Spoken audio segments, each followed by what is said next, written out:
Ya, silakan Pendeta Rafli Sumual. Cek. Baik, selamat malam bagi kita semua. Apakah suara saya boleh terdengar? Oke, terima kasih. Saudara-saudara, sebelum kita melanjutkannya, mari sama-sama kita tunduk kepala dan kita berdoa. Tuhan di surga, terima kasih untuk berkat Tuhan yang boleh kami rasakan sepanjang hari ini. Dan terima kasih kami boleh tiba di hari yang kedua program 10 hari berdoa kami ya Tuhan. Dan kami akan merenungkan sebagian dari firman-Mu. Biarlah Roh Kudus-Mu bersama-sama dengan kami, agar firman Tuhan yang akan kami dengarkan dapat menjadi kekuatan di dalam kehidupan kami. Terima kasih Tuhan sudah dengar dan jawab doa kami. Di dalam nama Yesus kami sudah berdoa. Amin.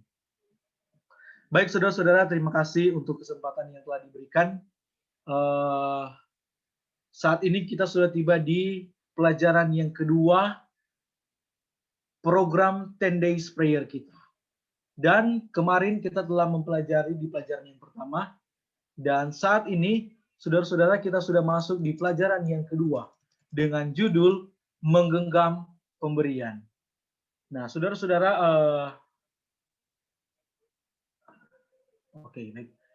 judul kita pada malam hari ini adalah Menggenggam Pemberian. Hari kedua, Kamis, tanggal 7 Januari 2021. Nah, berbicara tentang menggenggam pemberian, kemarin kita telah mempelajari satu topik yang sangat menarik, di mana pelajaran kemarin itu berbicara tentang pemberian yang paling berharga. Nah, ketika kita menerima sesuatu yang paling berharga, yang bisa kita lakukan adalah kita genggam apa yang diberikan oleh orang kepada kita. Nah, itu akan sangat berguna. Itu akan sangat berguna di dalam kehidupan kita. Kalau seseorang memberikan kepada kita sesuatu, dan kita mengambil itu dan kita pegang. Nah, saudara-saudara, pada saat ini, ayat tema kita pada malam hari ini terdapat di dalam Efesus pasalnya yang ketiga, ayatnya yang ke-18. Efesus pasalnya yang ketiga, ayatnya yang ke-18 dikatakan seperti ini. Betapa lebarnya dan panjangnya dan tingginya dan dalamnya kasih Kristus. Ketika saya membaca ayat tema ini, saudara-saudara, saya teringat dengan lagu yang berjudul Kasih Allah. Kasih Allah tak terbilang, lidah tak dapat uraikan. Lebih tinggi dari bintang, lebih dalam dari lautan. Dan di bagian akhir daripada lagu ini dikatakan seperti ini. Kalaupun laut penuh tinta dan langit menjadi kertas, rumput-rumput jadi pena, dan semua orang menulis, ketika dorang menuliskan kasih Tuhan, dikatakan bahwa langit tak dapat menguatkan segenap kasih Tuhan. Karena kenapa? Betapa lebar, betapa dalam, betapa panjang, betapa tinggi kasih Kristus itu bagi saya dan saudara-saudara. Nah, mari kita lanjut. Bagaimana kita bisa mengalami kepenuhan kasih Tuhan? Di dalam pelajaran buku 10 Days Prayer kita, dikatakan di dalam buku Efesus pasalnya yang ketiga, ayatnya ke-16 sampai ayatnya yang ke-17 dikatakan seperti ini. Supaya kita dapat mengalami kepenuhan kasih Tuhan, ada beberapa yang harus kita lakukan. Yang pertama, kita perlu meminta karunia Roh Kudus. Aku berdoa supaya ia menurut kekayaan kemuliaannya, menguatkan dan menubuhkan kamu oleh rohnya di dalam batinmu. Selanjutnya dikatakan bahwa kita menyerahkan hidup kita kepada Kristus dan dengan dalam hubungan yang erat dan terus menerus dengannya, sehingga oleh imanmu Kristus diam di dalam hatimu. Bagaimana supaya kita dapat mengalami kepenuhan itu? Yang pertama, roh itu adalah roh daripada Kristus tinggal di dalam hati kita. Dan ketika roh itu tinggal di dalam hati kita, dikatakan bahwa maka iman akan tumbuh dan matang melalui Kristus dan Roh Kudus di dalam kita. Kita menjadi berakar berdasar di dalam kasih Tuhan. Ini merupakan fondasi yang paling penting di dalam kehidupan kita. Supaya kita dapat mengalami kepenuhan kasih, iman harus ada, dan Kristus harus tinggal di dalam hati, dan dikatakan bahwa kita akan berakar pada kasih Tuhan. Nah, di dalam pelajaran kita di dalam hari yang kedua ini diceritakan tentang pengalaman tentang anak yang hilang.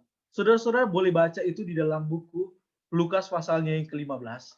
Lukas pasalnya yang ke-15, saya tidak catat di sini, tetapi kita sudah tahu cerita ini bersama-sama. Saya ingin coba merangkumkannya. Dikatakan seperti ini. Satu hari, ada anak bungsu pergi menemui ayahnya. Ayah ini melambangkan bahwa Allah.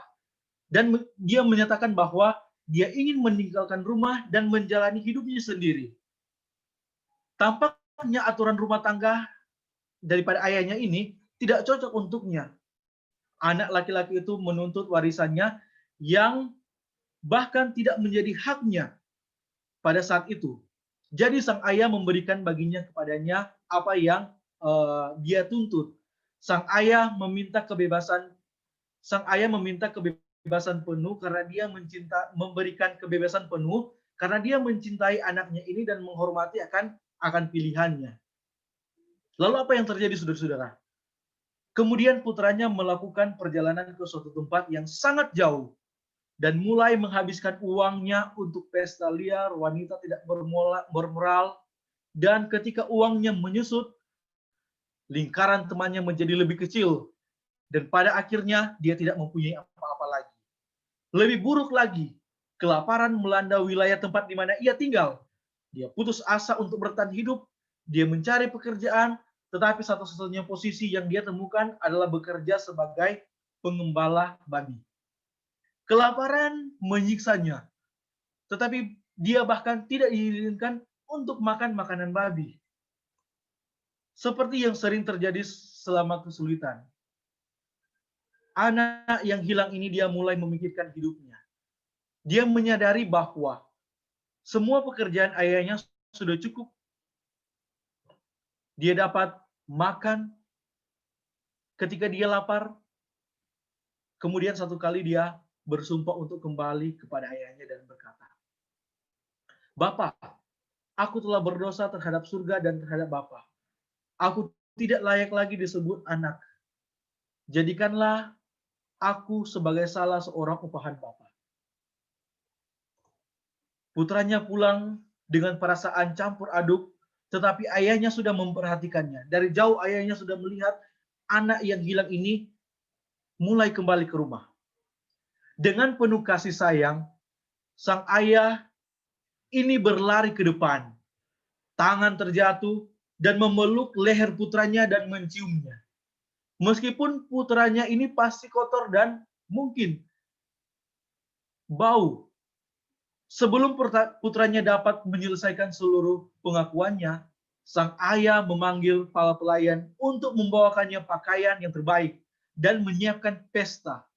Jelas dia mencintai putranya sama seperti dia mencintai ketika putranya ini sebelum meninggalkan rumahnya. Ini merupakan suatu perumpamaan yang Tuhan berikan. Dalam cerita ini, kita mendengar bahwa kisah lengkap tentang keselamatan, pertobatan, dan pengakuan orang berdosa. Bapa yang mau menunggu dengan kerinduan dan sambutan yang menggembirakan ketika kita kembali. Perhatikan ini saudara-saudara, Allah mengasihi kita tanpa syarat. Tetapi kita harus pergi kepadanya. Sama seperti putranya telah kembali kepada ayahnya. Kasih Allah melewati setiap ujian dan dia tidak akan gagal untuk menyambut Anda. Nah, yang jadi pertanyaannya adalah, lalu bagaimana kita bisa mengalami kepenuhan akan kasih Allah? Ada dua. Yang pertama, dengan hidup dalam kepenuhan penyerahan setiap hari kepada Kristus oleh kuasa Roh Kudus. Kedua, ketika kasih Allah memenuhi hidup kita, kita menjadi saluran kasihnya kepada orang lain. Semakin banyak kita memberi, semakin banyak yang kita terima.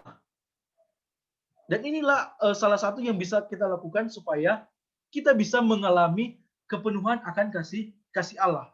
Artinya seperti ini saudara-saudara.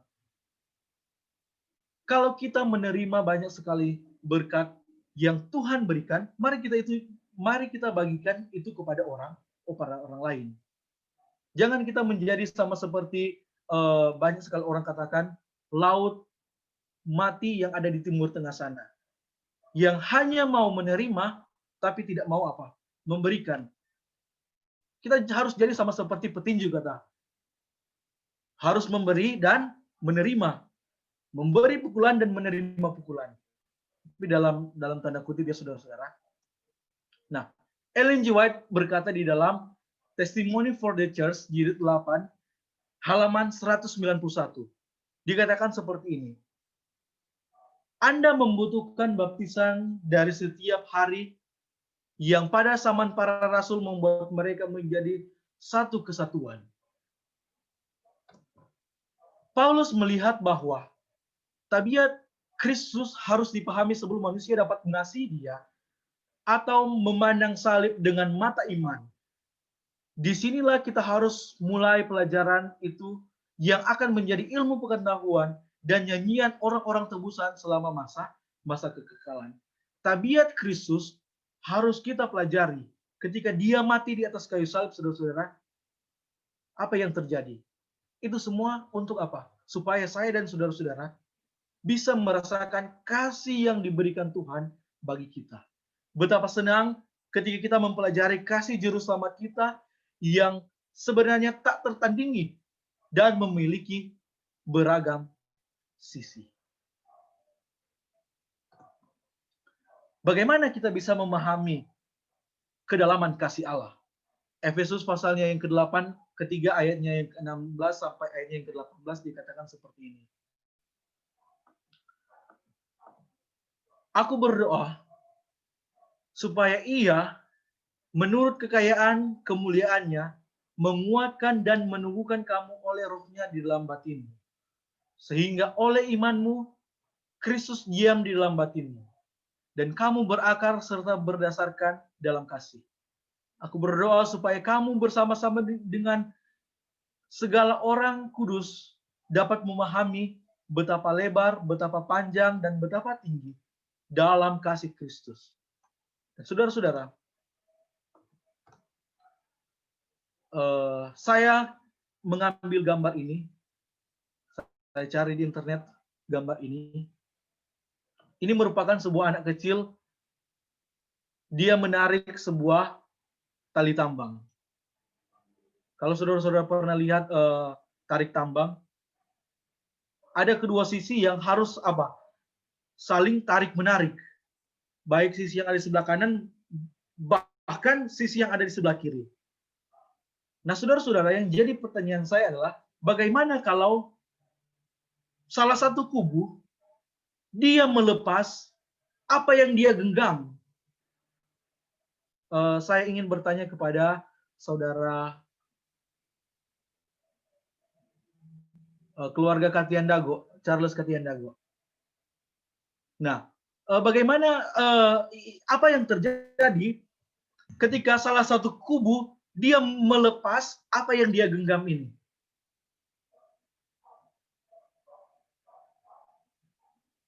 Bisa di-unmute? Saudara keluarga Katiandago?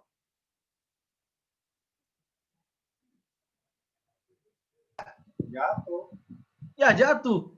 Itu jawaban yang sangat masuk akal dan benar. Yang terjadi adalah ketika salah satu kubu melepas apa yang dia genggam, ya kalah, lose. Nah, begitu pula juga dengan ketika Yesus memberikan kepada kita satu pemberian yang paling berharga. Kasih yang diberikan Tuhan. Ketika pemberian itu telah kita terima, ingat saudara-saudara, pertandingan kita di atas dunia ini bukan melawan orang-orang biasa, tetapi melawan kuasa-kuasa kegelapan. Makanya kita butuh setiap hari kekuatan untuk menjadi dasar di dalam kehidupan kita, sehingga kita tidak kalah terhadap serangan-serangan yang iblis berikan bagi kita. Makanya salah satu program yang dijalankan adalah 10 Days Prayer. Kita mengawali akan tahun 2021 dengan berdoa kepada Tuhan. Menyerahkan semuanya sehingga ketika kita menjalani tahun ini, kita yakin dan percaya tuntunan Tuhan dapat menjadi bagian kita.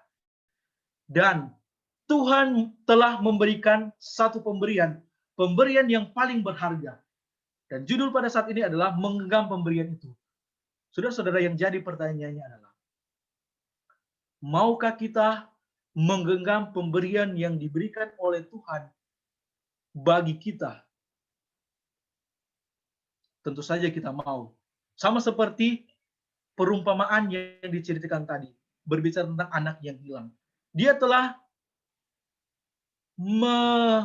mengalami satu hidup yang sangat baik. Ayahnya telah memberikan apa yang dia butuhkan, tetapi saudara-saudara, dia memilih untuk meninggalkannya.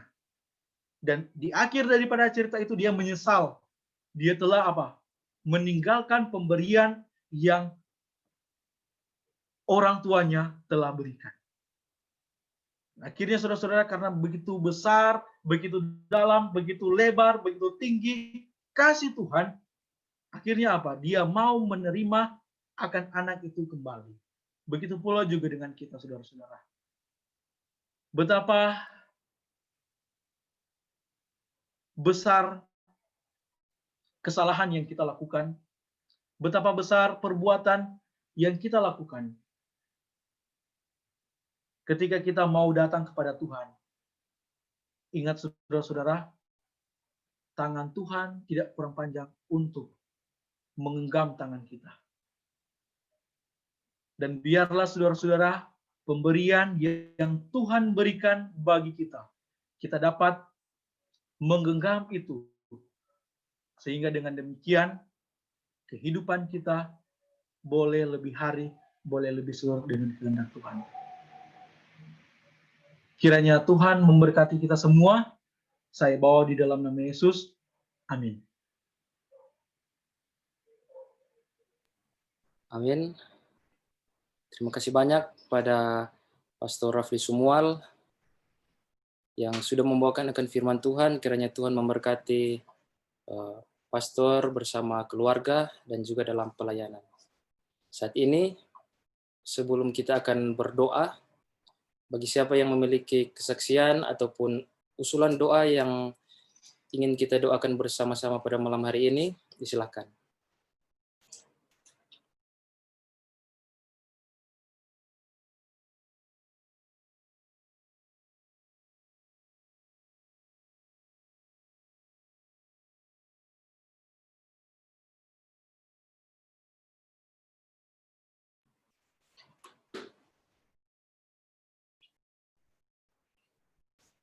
Bagi yang akan berdoa sebentar, tolong doakan Nova Nainggolan yang pada hari Minggu lalu ibu tercinta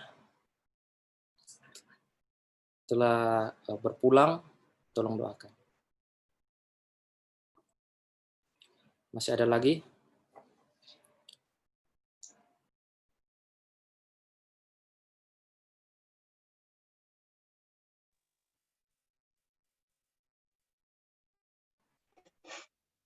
Doakan juga. Tolong doakan.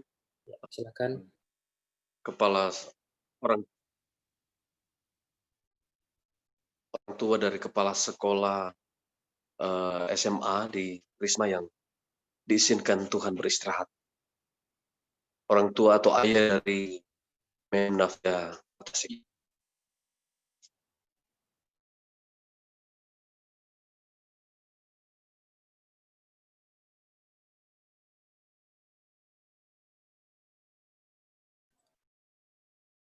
Di chat Zoom juga sudah masuk usulan doa, mohon topangan doa Bapak Jainer yang sedang mengikuti rekrutmen KPID Sulut. Baiklah, kalau sudah tidak ada, sebagai doa akan dibawakan oleh Pastor Joshua Simbolon, namun sebelum itu kita nyanyikan Saat Kami Berdoa.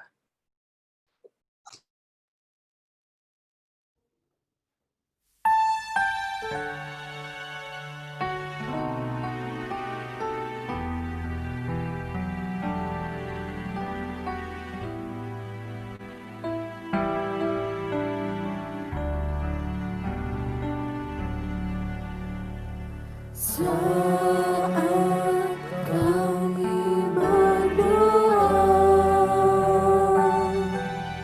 tariklah pikiran dan hati dari tekanan dunia ini ke tahta anugerah-Mu Tuhan. Biar kasih-Mu membaluri dan menyegarkan jiwa kami. Saat ini kiranya semua orang bersama dengan kami berdoa.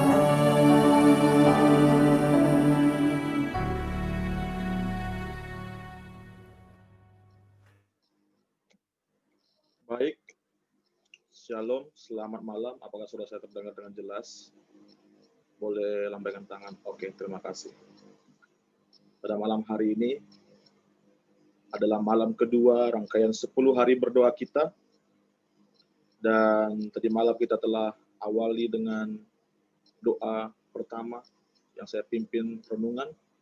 Dan pada malam hari ini kita telah mendengar perenungan daripada Pendeta Rafli Sumual. Dan sebentar kita akan doa secara khusus dan agak sedikit berbeda seperti kebiasaan kita Rabu malam Prisma dan Sungai Bambu Yosudarso. Kita akan berdoa mengikuti buku panduan kita. Nanti saya akan awali dan nanti akan saya berikan jeda beberapa detik untuk kita boleh sambung doa pribadi kita. Dan seterusnya kita akan masukkan beberapa doa-doa permohonan baik dari divisi-divisi yang kita telah baca, khususnya yang telah di-share ke grup jemaat. Pada saat ini, mari kita siapkan hati dan pikiran kita dalam 2 detik atau 5 detik ini untuk bermeditasi.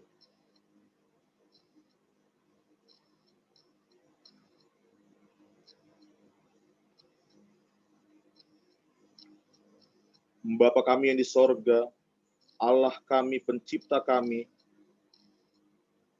Allah Abraham, Ishak, dan Yakub. Tuhan, pada saat ini hamba-Mu datang ke hadirat Tuhan dengan penuh pengharapan. Kami adalah manusia yang berdosa, Tuhan. Bahkan kami tidak layak untuk boleh memohon akan berkat-berkat Tuhan. Bapa, pada saat ini kami akan berdoa memuji Engkau. Engkau adalah Allah Halik pencipta kami. Engkau yang memegang kami dari awal kami diciptakan hingga saat ini.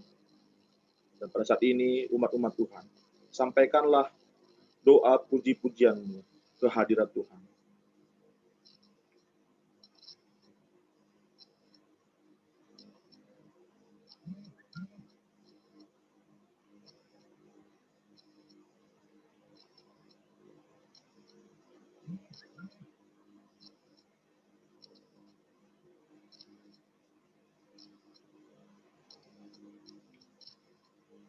Bapak dan Ibu, saudara-saudaraku sekalian, pada malam hari ini kita boleh merasakan sukacita berkat Tuhan.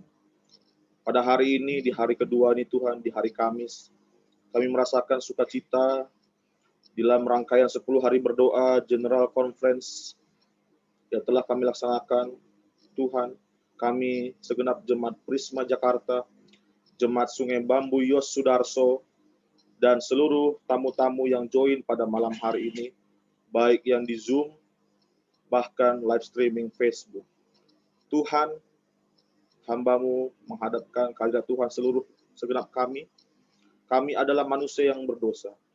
Manusia yang telah melaksanakan kesalahan, mulai dari nenek moyang kami jatuh dalam dosa, dan itu berentet sampai saat ini Tuhan. Bapa, Tuhan tahirkan kami.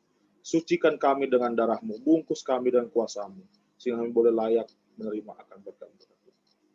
Pada saat ini, Bapak dan Ibu, saudara-saudaraku sekalian, layangkanlah permohonan pengampunan dosa kepada Tuhan.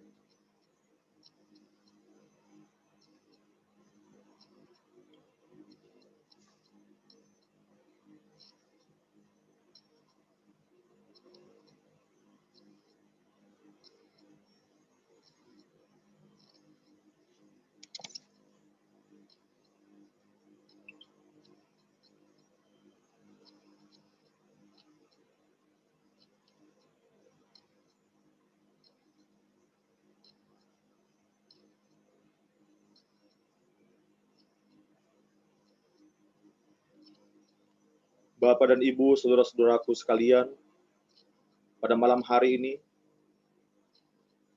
datanglah ke hadirat Tuhan. Tuhan telah mendengar doamu, bahwa engkau memuji memuliakan nama Tuhan.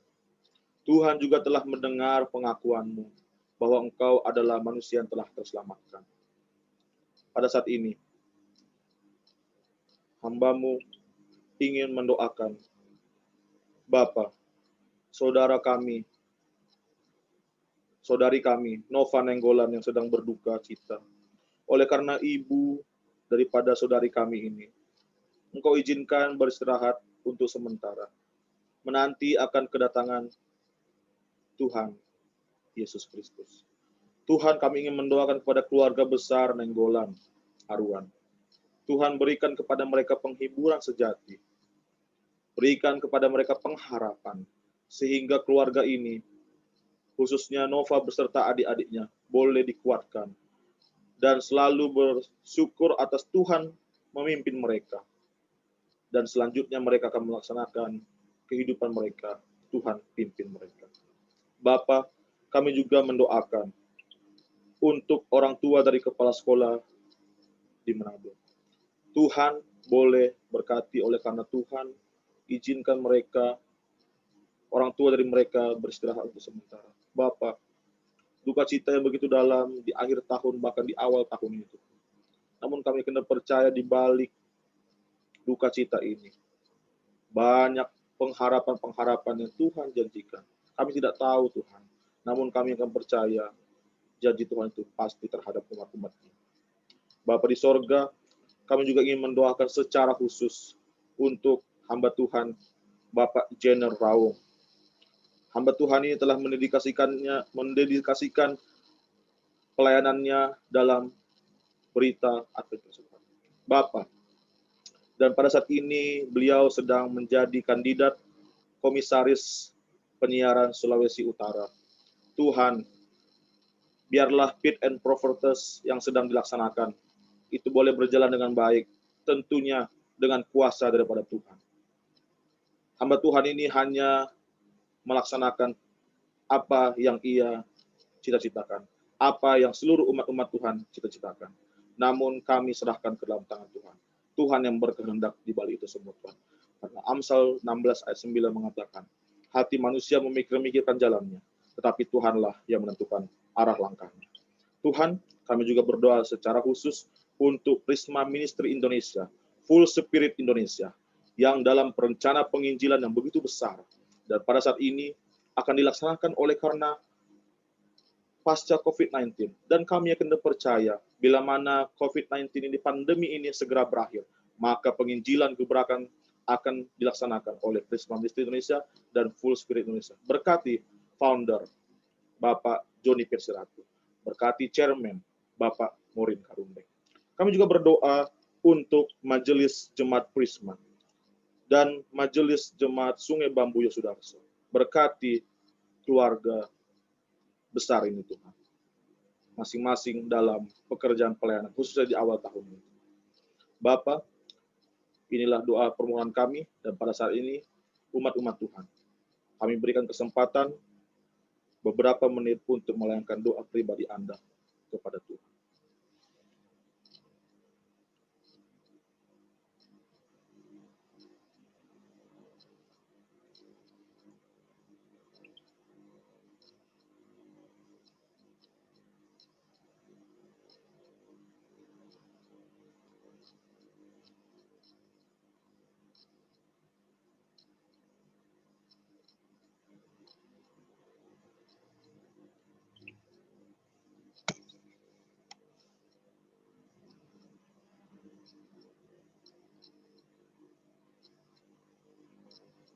Umat-umat pengharapan, Bapak dan Ibu, saudara-saudaraku sekalian, Engkau telah menyerahkan segala pergumulanmu dalam tangan Tuhan. Engkau telah menyerahkan segala problema dalam kehidupanmu ke dalam tangan Tuhan. Percayalah, Tuhan akan atur sedemikian rupa, menurut kehendaknya. Dan pada saat ini, Tuhan akan mendengar, Tuhan akan tersenyum melihat kesungguh-sungguhan hati kita pada malam hari ini dan sepanjang 10 hari doa kita ini. Dan pada saat ini, Bapak dan Ibu saudara sekalian, terimalah akan berkat-berkat Tuhan. Tuhan memberkati engkau dan melindungi engkau. Tuhan menyinari engkau dengan wajahnya dan memberikan engkau kasih karunia. Tuhan menghadapkan wajahnya kepadamu dan memberikan engkau damai sejahtera. Kiranya kasih Allah Bapa, kasih anaknya, Yesus Kristus, dan persekutuan Roh Kudus akan menyertai kita mulai malam ini hingga kita Maranatha nantinya. Di dalam nama Yesus Kristus yang telah menjadi Tuhan dan Juru Selamat kami. Amin.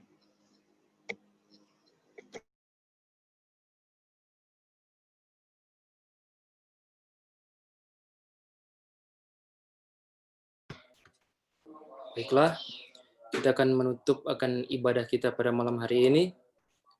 Sebagai lagu tutup, kita nyanyikan lagu Sion nomor 73, Kasih Allah.